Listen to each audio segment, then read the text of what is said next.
Giovedì 15 aprile, San Annibale. È il 105esimo giorno dall'inizio dell'anno, ne mancano 260 al termine. Il sole sorge alle 6:25, tramonta alle 19:57. La luna sorge alle 8:08, tramonta alle 23:22.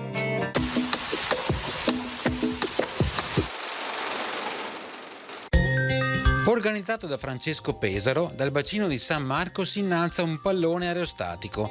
L'avvenimento viene celebrato con poemi, medaglie e dipinti.